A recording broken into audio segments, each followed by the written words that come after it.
తాకట్లో ఉన్న మీ బంగారాన్ని విడిపించి ఆ రోజు ఆన్లైన్ రేటుకి కొంటాం. Sharma gold company. వాగర్థావివ సంపృక్తౌ వాగర్థ ప్రతిపత్తయే జగతః పితరౌ వందే పార్వతీ పరమేశ్వరౌ. ఆదిత్యాయ చ సోమాయ మంగళాయ బుధాయ చ గురుశుక్రశనిభ్యశ్చరాహవే కేతవే నమః. శృంగేరి జగద్గురు పీఠాధిపతులకి, కంచి పీఠాధిపతులకి నమస్కారములు తెలియచేసుకుంటూ కార్యక్రమాన్ని ప్రారంభిద్దాం. ఇక వీక్షించేటువంటి సుమన్ టీవీ ప్రేక్షకులకి శుభాకాంక్షలు.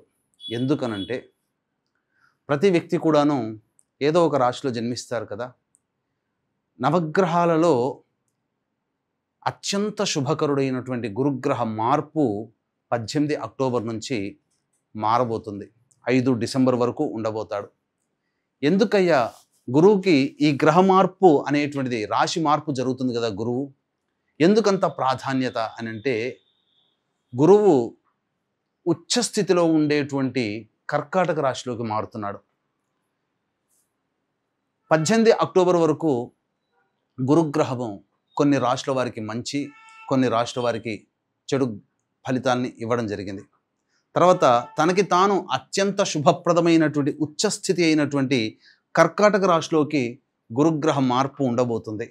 ఆ కారణం చేత కొన్ని రాశుల్లో జన్మించినటువంటి వారికి అత్యధికమైనటువంటి శుభ ఫలితాలు, కొన్ని రాశుల వారికి కొన్ని ఇబ్బందికర పరిస్థితులు, ఇప్పటి వరకు గురుబలం లేక ఇబ్బంది పడుతున్నటువంటి వాళ్ళకందరికీ జీవితంలో గురు మార్పు ప్రభావము అనేటువంటిది అత్యంత యోగదాయకంగా ఉండబోతుంది.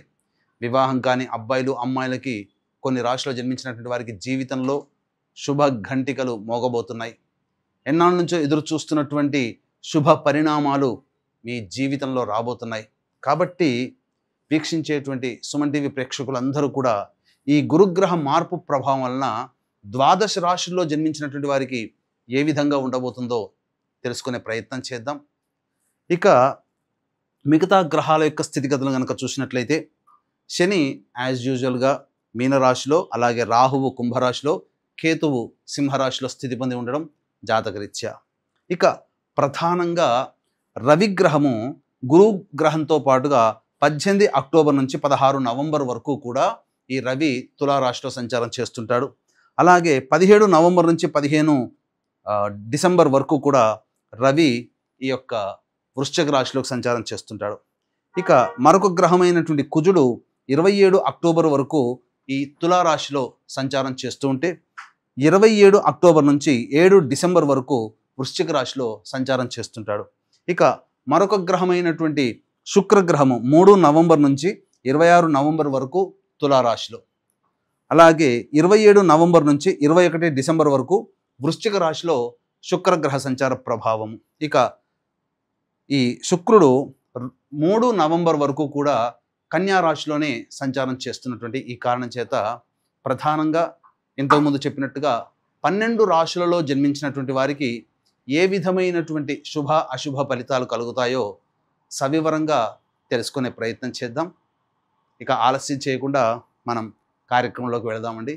తర్వాత ఈ యొక్క 12 రాశిలో జన్మించినటువంటి వారికి శుభ ఫలితాలు ఉంటే మరింత శుభ ఫలితాలు పొందడం కోసం, మరియు అశుభ ఫలితాలని గురుగ్రహం ఇస్తున్నట్లయితే మరింత యోగాన్ని కలగచేయడం కోసం ఎటువంటి పరిహారాలు పాటించాలి, ఒక్క గురుడే కాకుండా మిగతా గ్రహాల యొక్క శుభాశుభ ఫలితాలని కూడాను బేరీజ్ వేసుకొని మనం సవివరంగా తెలుసుకునే ప్రయత్నం చేద్దాం. 18 అక్టోబర్ నుంచి గురువు కర్కాటక రాశిలో మారుతున్నటువంటి కారణం చేత, మిగతా గ్రహాలు కూడా రవి కుజ శుక్ర సంచారం కూడా మారుతున్నటువంటి కారణం చేత ధనుస్సు రాశిలో జన్మించినటువంటి వారికి ఏ విధంగా ఉండబోతుందో తెలుసుకుందాం. ప్రధానంగా సప్తమ గురువు ధనుస్సు రాశి వారికి సంపూర్ణమైనటువంటి యోగాన్ని కలగచేశాడు 17 అక్టోబర్ వరకు. కానీ ఎప్పుడైతే 18 అక్టోబర్ నుంచి గురువు అతిచార ప్రభావం కర్కాటక రాశిలోకి ప్రవేశం చేస్తాడో, అష్టమ గురు దోష ప్రభావం అనేటువంటిది ఈ ధనుస్సు రాశి వారికి ఏర్పడుతుంది. తద్వారా కొన్ని సమస్యలు వస్తాయి. ముఖ్యంగా ఫినాన్షియల్, ఆర్థికపరమైనటువంటి లావాదేవీలు తీసుకునే సందర్భంలో జాగ్రత్తలు పాటించాలి.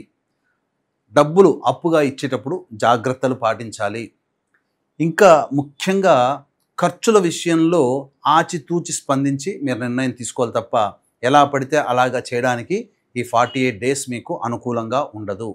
గురు ప్రభావం వలన విద్యార్థులు ప్రధానంగా జ్ఞాపక శక్తిని కోల్పోతారు.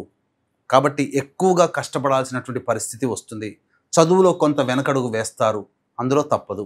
ఇక గమనించుకున్నట్లయితే ముఖ్యంగా ప్రతి ప్రయత్నంలో కూడా ఆటంకాలు అనేటువంటివి ఉంటాయి.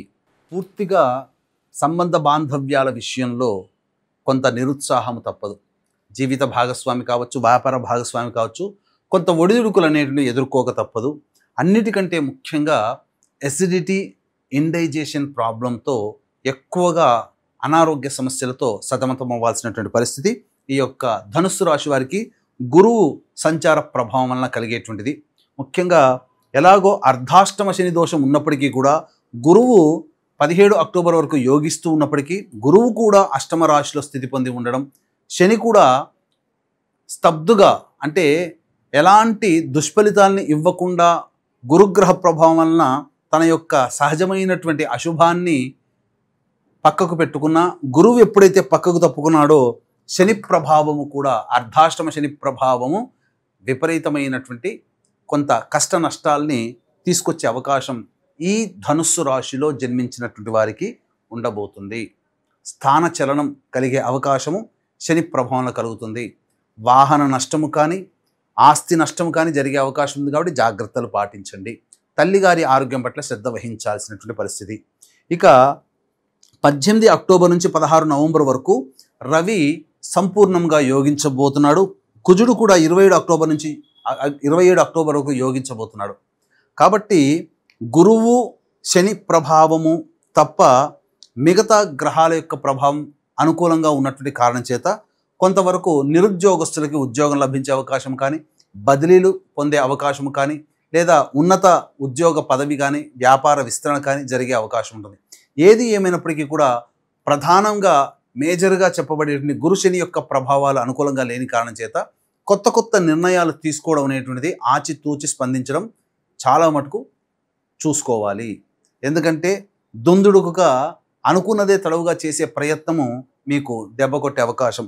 దీనికి తోబాటు 27 అక్టోబర్ నుంచి 7 డిసెంబర్ వరకు కుజుడు వ్యయస్థానంలో స్థితి పొంది ఉండడం, 17 నవంబర్ నుంచి 15 డిసెంబర్ వరకు కూడా రవి వ్యయస్థానంలో ఉండడం, ఈ కారణం చేత ప్రధానంగా చేస్తున్నటువంటి వృత్తి ఉద్యోగాల్లో మార్పులని అనేటువంటిది కోరుకోకుండా 17 నవంబర్ నుంచి జాగ్రత్తలు పాటించండి. 17 నవంబర్ నుంచి వృత్తి ఉద్యోగాల్లో మార్పులు కోరుకోకండి.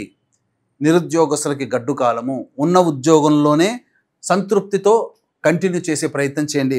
మార్పు కావాలి అనుకున్నప్పుడు 18 అక్టోబర్ నుంచి 16 నవంబర్ వరకు అనుకూలమైన సమయం. ఈ సమయంలో మీరు ఉద్యోగం మార్చుకోవచ్చు. కానీ 17 నవంబర్ నుంచి మాత్రం మార్పులు చేసుకోకండి. వ్యాపార విస్తరణ చేయకండి. ఏదైనా తప్పదు అనుకున్నప్పుడు మాత్రమే చాలా జాగ్రత్తగా అనుభవంలో ఉన్నటువంటి వ్యక్తుల సలహాలు, సూచనలు పాటించండి. ఇప్పుడు చెప్పినటువంటి సమస్యలకి ఇంకా ఎక్కువగా సమస్యలు మీరు ఫేస్ చేస్తున్నారు అని అంటే అది మీ యొక్క జన్మజాతకంలో నడుస్తున్నటువంటి గ్రహ దశాంతర దశల ప్రభావాలు. కావున దగ్గరలోని మంచి ఉపాసనా పరులైనటువంటి జ్యోతిష్యులను సంప్రదించి వారి సలహాలు, సూచనలు పాటించండి. ఏది ఏమైనా గురువు, శని, రవి, కుజగ్రహ ప్రభావము అనుకూలముగా లేని కారణం చేత మీరు చాలా జాగ్రత్తలు పాటించాల్సినటువంటిది 5 డిసెంబర్ వరకు అని చెప్పవచ్చు.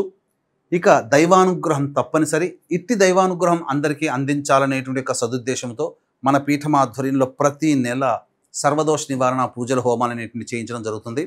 5 నవంబర్ రోజున కాశీ క్షేత్రంలో కార్తీక పౌర్ణమి రోజున, అలాగే 20 నవంబర్ శ్రీశైల క్షేత్రంలో కార్తీక అమావాస్య రోజున, 4 డిసెంబర్ మార్గశిర పౌర్ణమి రోజున దత్తక్షేత్రంలో సర్వదోష నివారణ పూజల హోమాలన్నింటినీ జరిపించి మీకు మాలలు శక్తిపాతం చేసి ఇవ్వడం జరుగుతుంది. అవకాశం ఉన్న వాళ్ళు కార్యక్రమ తదనంతరం కాంటాక్ట్ చేసి పూర్తి వివరాలు తెలుసుకోవచ్చు. సర్వం శ్రీ ఉమామహేశ్వర పరబ్రహ్మార్పణమస్తు.